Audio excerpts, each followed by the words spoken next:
मित्रांनो, आज आपण एक गुणाकार बघणार आहोत. गुणाकार एक कोड्याच्या रूपामध्ये एक गुणाकार आहे आणि अशी काही कोडी सोडवल्याने मुलांची वैचारिक क्षमताही वाढते. मुलं विचार करायला शिकतात. ज्या मुलांना गुणाकार बऱ्यापैकी येतो त्या मुलांसाठी आपण असा काही गुणाकार देऊन त्यांना अजून गुणाकारामध्ये एक्सपर्ट करू शकतो. तर गुणाकार असा आहे की एक 5 अंकी संख्या आहे ABCDE. त्या अंकांना मी ABCD असे नाव दिले आहे. त्याला जेव्हा आपण 4 ने गुणणार आहे, 4 ने गुणल्यानंतर जे येणारं उत्तर आहे ते एक्झॅक्टली ह्या संख्येच्या उलट आहे. म्हणजे A आधी आहे, E जो अंक आहे तो इथे आहे, त्याच्यानंतर D आहे, त्याच्यानंतर आपल्याकडे C आहे, त्याच्यानंतर B आहे, त्याच्यानंतर A आहे. ठीक आहे. म्हणजे प्रश्न तुम्हाला कळला असेल की एक 5 अंकी संख्या आहे, त्याला 4 ने गुणल्यानंतर जे की येणारं उत्तर आहे त्या 5 अंकी संख्याच्या काय आहे उलट अंक आहेत. तर म्हणजे इकडून इकडे आहे तर ते उत्तर जे आहे ते इकडून इकडे आहे ह्या पद्धतीमध्ये. तर आता ही संख्या कशी शोधायची? तर कुठल्याही तुम्ही 4 अंकी संख्या घेतल्या तर तुम्हाला खूप सारे प्रयत्न करावे लागतात, कारण की 4 अंकी संख्या आपल्याकडे भरपूर आहेत आणि त्याच्या एवढ्या 4 अंकी संख्या घेणं आणि प्रयत्न करणं म्हणजे खूप वेळ खाऊ होईल आणि आपला खूप सारा वेळ याच्यामध्ये जाईल. तर आपण आता कसा विचार करायचा ते आधी बघणार आहोत. तर आपल्याला याच्यामध्ये 4 ने गुणायचं, तर आपल्याला 4चा पाढा लागणार आहे आणि तो 4चा जो की पाढा आहे तो आपण साईडला लिहून घेऊ. आणि 4चा जो की पाढा आहे तो साई कशाला वाजवतोय ते कर आता परत. चला तर मित्रांनो, आपण एक कोडं बघणार आहोत. तर कोडं असं आहे की आपल्याकडे एक 4 अंकी संख्या परत करा गाडीचा बी आवाज. चला तर मित्रांनो, आज आपण एक कोडं बघणार आहोत.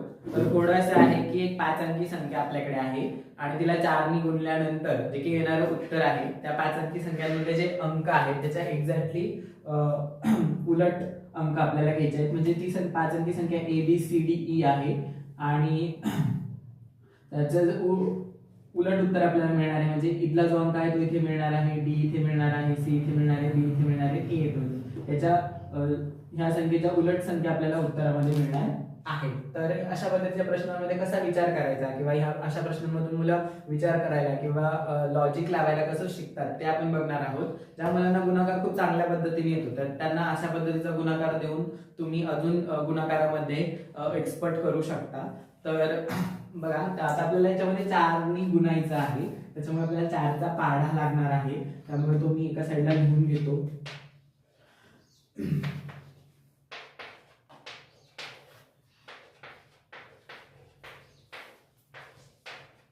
आता 4चा जो पाढा आहे मी तो पूर्ण लिहून घेतलेला आहे. त्याच्यामध्ये आता ऍक्च्युली तर 4चा पाढा म्हणजे आपल्याला 4 1 4 4 2 8 4 1 12 आणि हे अशा पद्धतीने करावं लागतं. त्यामुळे मी त्याच्या समोरच्या अंक याच्या समोर लिहून घेतो म्हणजे मला सोपं जाईल.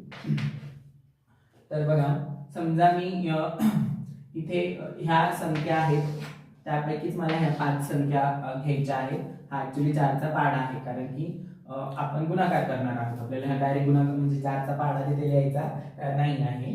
तर ह्या अंकांपैकी आपल्याला अंक घ्यायचे आहेत. तर बघा, समजा जर मी इथे 1 घेतला च्या ऐवजी तर काय होईल की 4 1 4 म्हणजे माझ्या शेवटी इथे काय येतील 4 येतील. आणि इथे जर मी 1 घेतला आहे तर त्या पझलनुसार हा जो अंक आहे तो इथे यायला पाहिजे आणि इथे पण माझा काय येतो आहे 1 येतो आहे. पण आता मी 4ला कितीने जरी गुणलं तर 4 1 4 1 ने गुणलं तर शेवटी 1 येतो का? नाही, 4च येतात. 4 दुने 4ला जर मी 2 ने गुणलं तर 4 दुने 8. तर शेवटी जे की आहे माझ्याकडे तर 4च्या पाढ्यामध्ये एकक स्थानी 1 कुठेच येत नाही. म्हणजे आपण इथे कुठलीही संख्या घेतली तरी आपल्याला एकक स्थानी 1 मिळणारच नाही, कारण की आपल्याला कुठे हातचा मिळवायचा नाही, काही नाही. त्याच्यामुळे आपण इथे 1 देऊ शकत नाही. ठीक आहे. त्याच्यानंतर आपण जर अजून एक गोष्ट आहे, तर जर आपण समजा इथे 2 घेतला तर तो चालेल, कारण की 4 दुने 8 आणि मग इकडे येतात. पण आपण 3च्या पुढच्या कुठल्याच संख्या घेऊ शकत नाही. त्याचं कारण असं आहे की जेव्हा मी जर इथे 3 घेतला तर 4 त्रिक 12 होतात आणि इथे परत एक अंक वाढतो. म्हणजे जे गुणाकाराचं जे उत्तर आहे ते 6 अंकी होतं जेव्हा तुम्ही इथे 3च्या वरची संख्या घेता. म्हणजे जर तुम्ही इथे 3 वरची कुठलीही संख्या घेतली 3 पण धरून तर तुम्हाला 6 अंकी उत्तर भेटेल. आपल्याला संख्या ही 5 अंकी आणि तिला परत येणारं उत्तर ही 5 अंकीच पाहिजे आहे. त्यामुळे इथे आपण 3च्या पुढची संख्या नाही घेऊ शकत, एकही नाही घेऊ शकत. मग आपल्याला राहिला काय 2. तर इथे आपल्याला 2च घ्यावा लागणार आहे. म्हणजे जो ए जो की आहे तो आपला 2 आहे.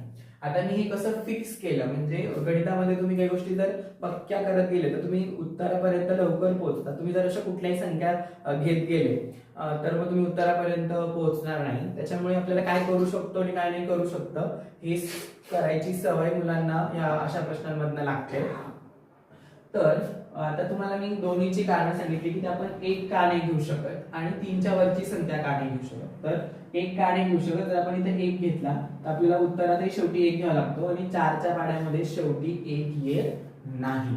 आणि जर आपण 3 घेतला तर 4 ते 12 होतात आणि ही संख्या जी आहे ती 5 अंकी न होता 6 अंकी होते. त्यामुळे आपण 3च्या वरची किंवा 3 ही संख्या घेऊ शकत नाही. म्हणून आपल्याला तिथे 2च घ्यावा लागतो. म्हणजे आपला जो की हा अंक आहे तो काय आहे 2 आहे आणि उरलेले जे अंक आहेत ते आपल्याला अजूनही माहिती नाहीये. आता समजा मी इथे 2 घेतला तर 4 दुने 8, ठीक आहे. आणि 4 दुने काय 8 म्हणजे इथे मला काय मिळतात तर 8 मिळतात. 4 दुने 8 जेव्हा मी करतो तर इथे 8 आहे तर मला शेवटी ही 8 घ्यावे लागतील कारण की एक्झॅक्टली त्या उलट्या संख्या आहे. म्हणजे मला शेवटचा अंकही मिळाला तो किती आहे माझा 8 आहे. आणि त्याला मी 4 ने गुणलं आहे म्हणजे मला शेवटचं जे आहे इथे 2 आहे आणि इथे जे की 8 आहे आणि मधली जी संख्या आहे